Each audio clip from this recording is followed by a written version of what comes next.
క్రీస్తునందు ప్రియ దేవుని బిడ్డలందరికీ యేసుక్రీస్తు వారి అతి శ్రేష్టమైన నామంలో వందనములు తెలియచేసుకుంటున్నాను. నేటి దిన ధ్యానాంశము కీర్తనలు 42వ అధ్యాయము 5వ వచనము. నా ప్రాణమా, నీవు ఎలా కృంగి ఉన్నావు? నాలో నీవేలా తొందరపడుచున్నావు? దేవుని యందు నిరీక్షణ ఉంచుము.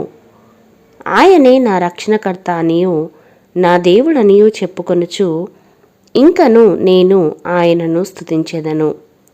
ప్రియులారా, నిరీక్షణ అనున్నది భయమునకు వ్యతిరేక పదము. భయపడేవానికి నిరీక్షణ ఉండదు, నిరీక్షించేవానికి భయముండదు.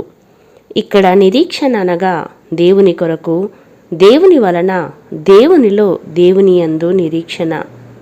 నిరీక్షణ కలిగి దావీదు మహారాజు తనతో తాను ఈ విధముగా సంభాషించుకొనుచుంటున్నాడు.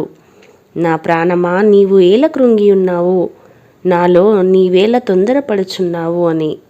దేవుని యందు నిరీక్షణ ఉంచుము.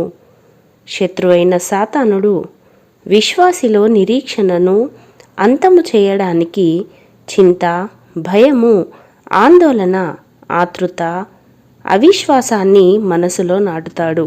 దీనికి వ్యతిరేకముగా కీర్తనకారుడు తన ప్రాణాన్ని కృంగిపోకుండా, తొందరపడకుండా ప్రశ్నిస్తూ దేవుని యందు నిరీక్షణ కలిగి ఉండడాన్ని హెచ్చరిస్తున్నాడు.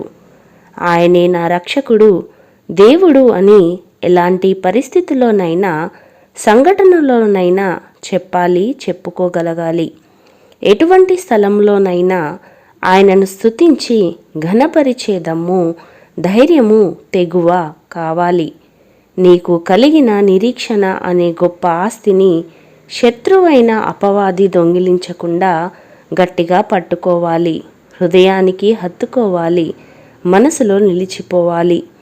నిరాశ, పేరాశ, దురాశను విడిచిపెట్టి దేవుని పట్ల ఆశతో, అకుంఠిత దీక్షతో ముందుకు దూసుకుపోవాలి. ముందుకే సాగిపోవాలి. నిరీక్షణ అనున్నది విశ్వాసమునకు అనుబంధమైన పదము. ఎందుకనగా విశ్వాసం అనేది నిరీక్షింపబడు వాటి యొక్క నిజ స్వరూపము అని వాక్యము సెలవిస్తున్నది. మనము ఎవరి కోసమైతే, దేనికోసమైతే నిరీక్షిస్తున్నామో అవి పొందినట్లయితే నిరీక్షణతో పని ఉండదు. రాబోయే క్రీస్తు యేసు కొరకే మన నిరీక్షణ కలిగి ఉండాలి.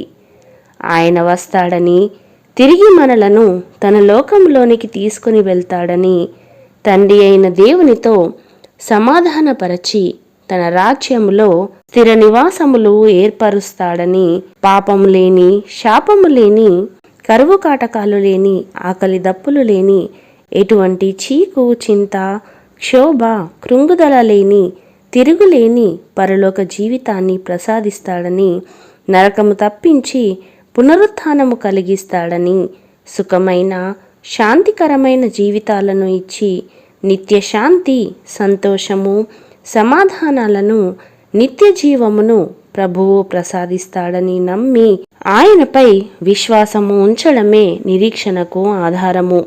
వ్యతిరేకమైన తలంపులు, ఆలోచనలు నాటడమే అపవాది పని.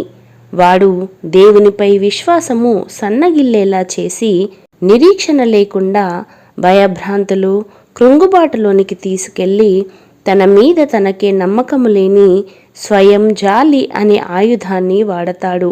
వాటిలో కొన్ని: నేను చాలా ఘోరమైన పాపిని, నా పాపములు దేవుడు కూడా క్షమించలేడు, నేను పరిశుద్ధముగా జీవించలేను, నాకు మారు మనస్సు రాదు, నాకు వివాహము కాదు, నా అప్పులు తీరవు, నా భార్య లేదా భర్త, పిల్లలు మారరు, నేను విజయము సాధించలేను, నా ఆరోగ్యము ఎప్పటికీ బాగుపడదు వంటి అనేక వ్యతిరేక తలంపులను, వాక్యానుసారము కాని ఆలోచనలను, క్రియలను కల్పించి తన మీద తనకే స్వయం జాలి కలిగి కృంగుబాటుకు లోనయ్యి దేవుని గొప్పతనాన్ని గుర్తించకుండా ఆయన చేయు అద్భుత కార్యాలపై నమ్మకం కోల్పోయేలా తమ జీవితములో ఆయన కార్యాలు జరగకుండా సాతానుడు అడ్డుపడతాడు. విచక్షణ లేకుండా చేసి నిరీక్షణ కోల్పోయేలా బలంగా కృషి చేస్తాడు.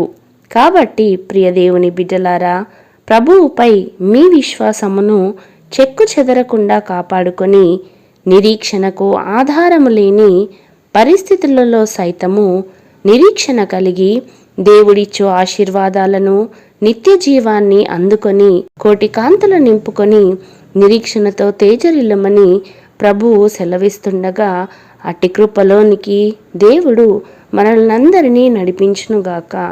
ఆమెన్. ప్రార్థించుకుందాము. మహాగణుడ మహాదేవుడా, మీ మహోన్నతమైన నామమునకు స్తోత్రములు. ప్రభువా, గర్భవాసిగా ఉన్నప్పటి నుండి మొదలుకొని మాకు ఆధారము నీవే. అంధకారములో ఉన్న మమ్మలను మీ వాక్యము చేత వెలుగులో నడిపింపజేస్తున్న దేవా, మీకు స్తోత్రములు. ప్రభువా, మా హృదయాలలో మీరు ఉదయించేలా మా కన్నులు తెరవండి. నమ్మకమైన క్రైస్తవులుగా, నీ బిడ్డలుగా మీ యందు నిరీక్షణ కలిగి మీరాకడ కొరకు సిద్ధపాటు కలిగి జీవించే కృపలోనికి మమ్మలను నడిపించుమని యేసయ్య పరిశుద్ధ నామములో ప్రార్థించి వేడుకొనుచున్నాము పరమ తండ్రి. ఆమెన్.